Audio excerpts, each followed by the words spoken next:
they skip a lot of images. So very useful in based image recognition.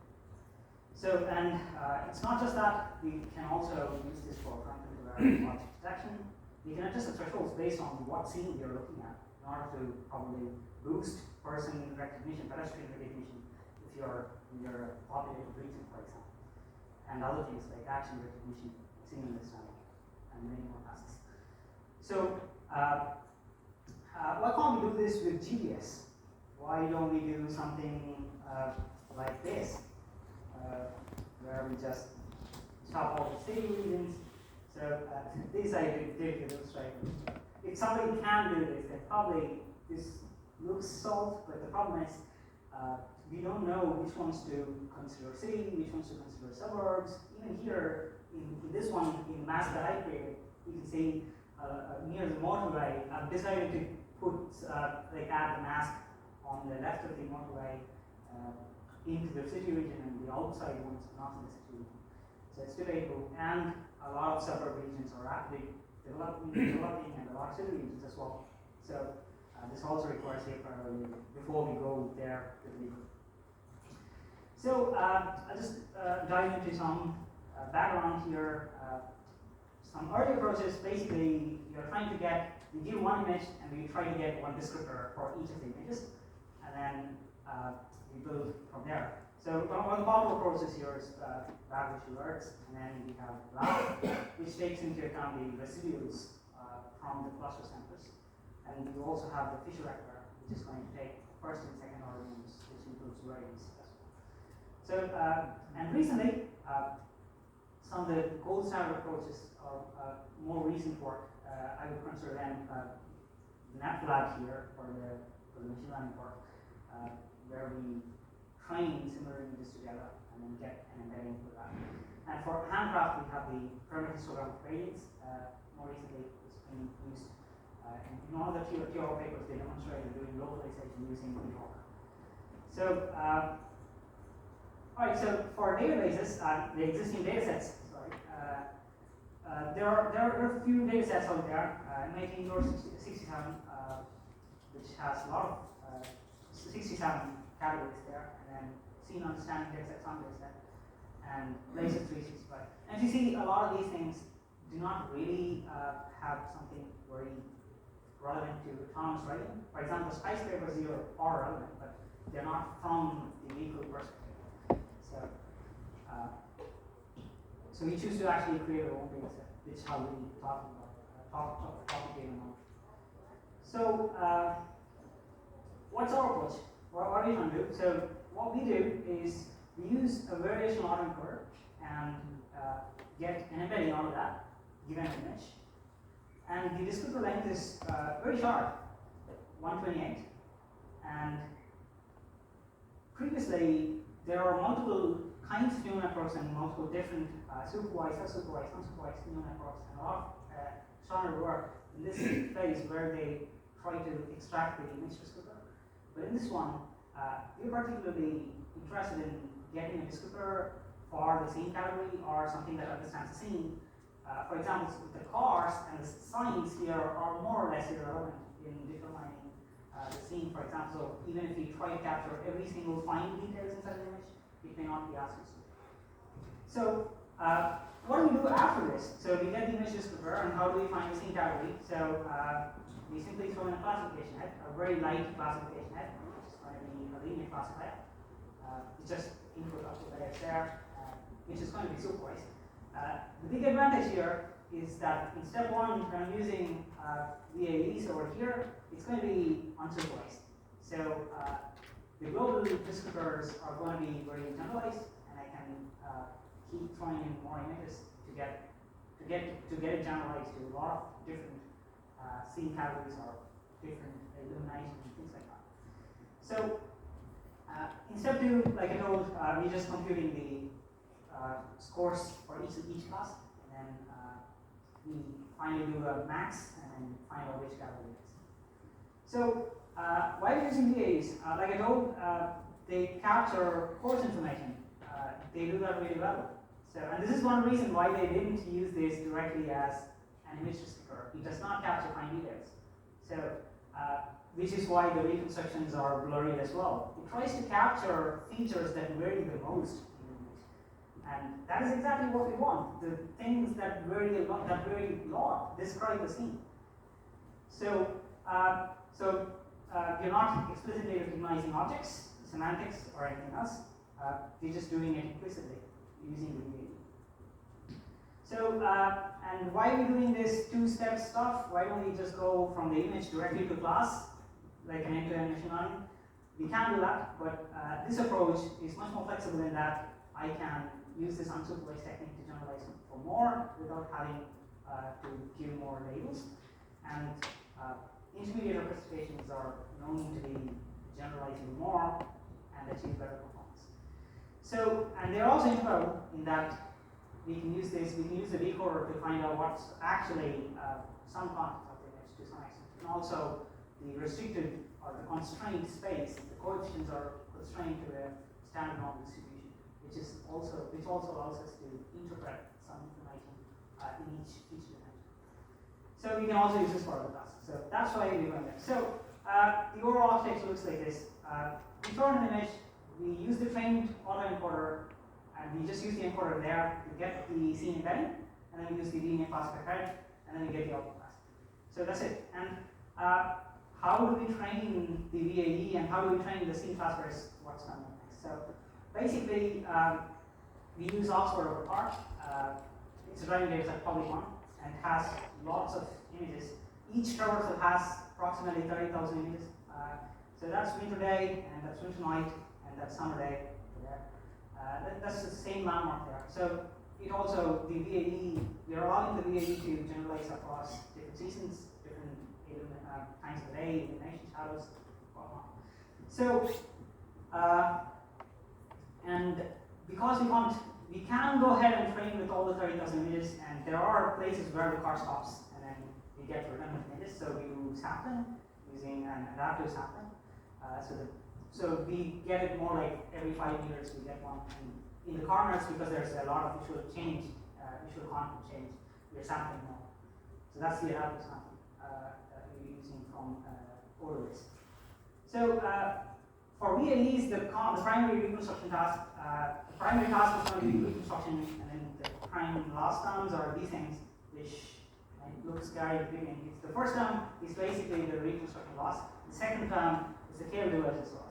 First term ensures the image is reconstructed. Second term ensures the coefficients are bounded. Each coefficient is standard bounded. And there are a lot of, so that's the set of input images we have, and we have all these different VAEs, each one having its own advantage. And what do? We have a lot of these. So we can train them all to see which one do better.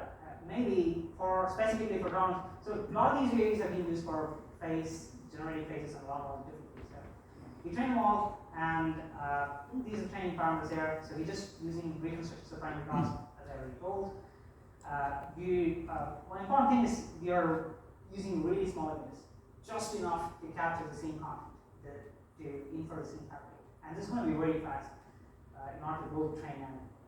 So these are results, and you can straight away pick that one of the images here, like the top leftmost, that's the input, and the F bit VAE is doing a really good job compared to the other VAE. So we picked that one up, and the magic here is happening because of the same pattern. So that's the reconstruction there, shown on grade. So now we talked about how to train the autoencoder. Now we'll jump onto the scene classifier part. So like I told, it's a very simple scene classifier. It's a very light perceptron, no hidden layers, no activation buttons. And we're going to freeze the VAE that we already trained, and we do supervised training on this. And this supervised training is going to be very limited, and the unsupervised learning can go as much as we want, to generalize. So what do we do in order to get this? We don't have existing things, so we created our own dataset from screenshots from YouTube. So from multiple different tropes. So just showing some images, and the categories are shown below. And as you can see, there's quite some variation in terms of in seasons, vegetation, illumination, shadows, and things. So it has a variety of landscapes, and that's the split here, taken from multiple different regions across the world. So rural region in London would not be the same in probably, let's say, Hawaii, so it's going to be different. So we want to include all. So we train and evaluate, and by doing this, we are trying to evaluate how good the global descriptors are, essentially. And we are also using that for seed categorization. So the losses crossing for the loss, and we use 2/3 for training, the rest for evaluation. And here we use a slightly larger image resolution of 128 plus 128. Train for 100 epochs is just a leading classifier. So these are the evaluation candidates.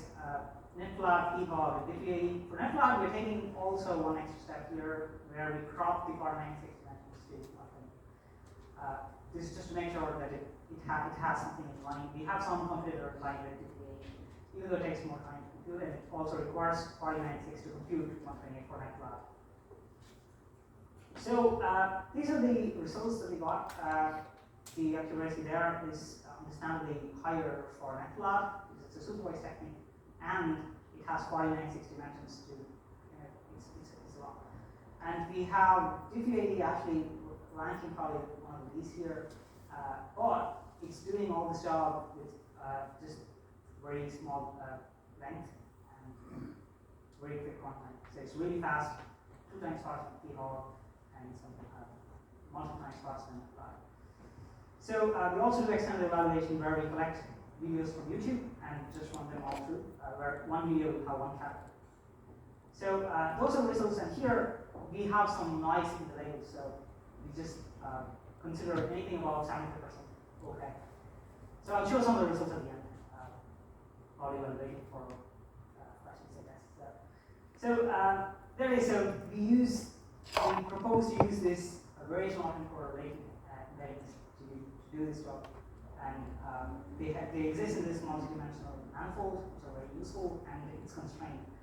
And this is very compact and very fast to compute, very useful in autonomous writing as a pretext task. So for future work, we want to include more categories, like not just outlets of urban and rural, also motorways, tunnels, especially for autonomous writing, very useful, car parks as well. So another future work that I'm actually doing at the moment, I'll be playing for the course that I'm trying to use the same piece of work to build an system which does clustering based on the scene category, and use that clustering to, like I told at the very beginning, skip huge chunks of images. So that's where I actually categorize all the images into multiple locations and do hierarchical. So thank you. So you can maybe capture the QR code if you want to look at the slides later, and you can ask questions. I'll probably play a video of what this thing is going on to show some of the things.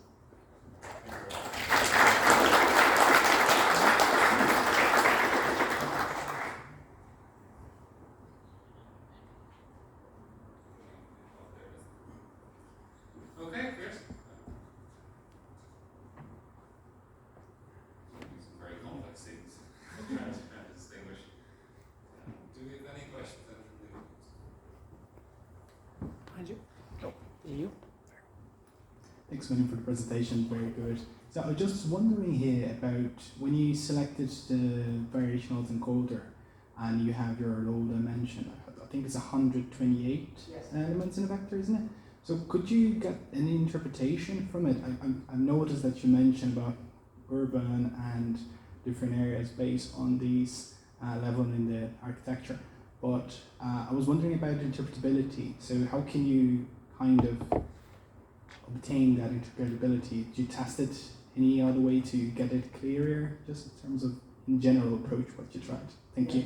Yeah, so a good question there. So the reconstructions VAE do not really do really well, but they do interpretable stuff in which we can actually see the decoded image to see what's actually going on.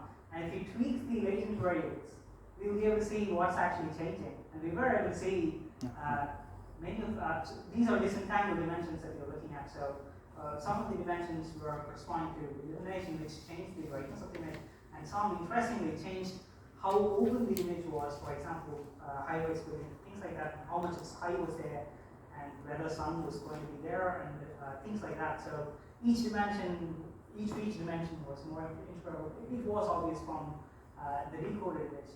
And there were a lot of dimensions, though some of them were not really obvious at the when you just throw an image and get the perception. But yes, it's a meaningful intermediate perspective.